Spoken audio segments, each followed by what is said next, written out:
Nuclear war. In our time, we foolishly believe it to be a threat of the past. On the day after tomorrow, nuclear war devastates the globe with pure, fiery future shock. This is the saga of monsters unleashed and a hero unchained.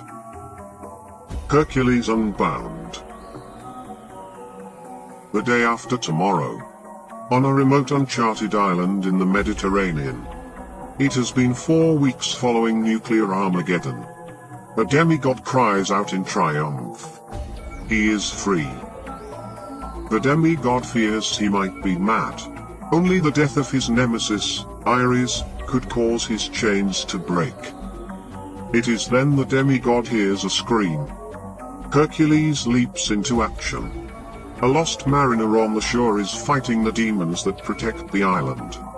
The boundless hero notices that the lost mariner is just a boy. Hercules is impressed by the boy's Spartan courage. He lets the boy know the demons are his responsibility and excuses himself to deal with them.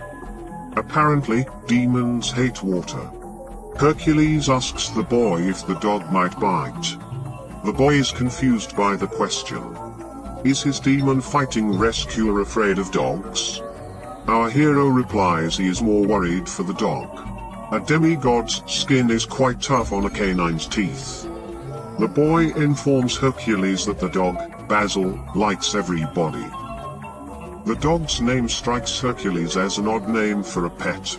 You see, Basil is from the Greek name Vasilius. It is derived from the word Basileus, is a pre-Hellenic word for king. The boy says he just named the dog after Basil Rathbone, the actor who once played Sherlock Holmes. This character name further perplexes Hercules. It is then our daring demigod notices the boy is blind. The condition both surprises and impresses Hercules. The boy, Kevin, informs Hercules of the recent war. Kevin relates the war began when he was in Athens a month ago. Kevin was being accompanied by his older brother, Jason, who had just returned from assignment in the Middle East. Kevin further says his father was an ambassador to the Vatican. It was during a sibling outing that air raid sirens prompted Jason to get them to shelter. Jason pushed Kevin ahead of him. The only reality was Jason's hand on his shoulder. Tragically, nightmare and reality are one and the same. Kevin and the other survivors spent 2 weeks underground in accordance with instructions found within the shelter. Afterwards, Kevin emerged into a world that smelled of burnt bodies and decaying flesh. Where would a blind young man go in this world? What new horrors would await him? The answers came with the scavengers, mutated survivors covered in sores and blisters. The radioactive fallout caused civilized man to revert to being feral.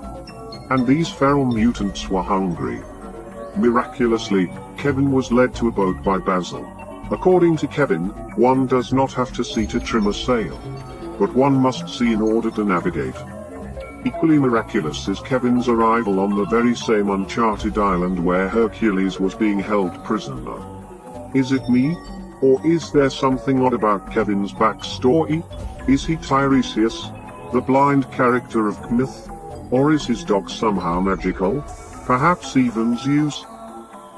Kevin asks his rescuer his name.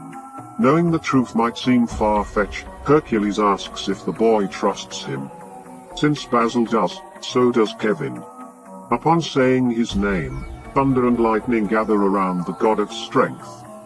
He is Hercules, son of Zeus, sworn enemy of Ares, and Kevin's friend. Now introduced, the pair set off for Vatican City to find Kevin's father. Meanwhile, a malevolent observer appears. Ares. I am Brother I, and join me again on the road to the great disaster.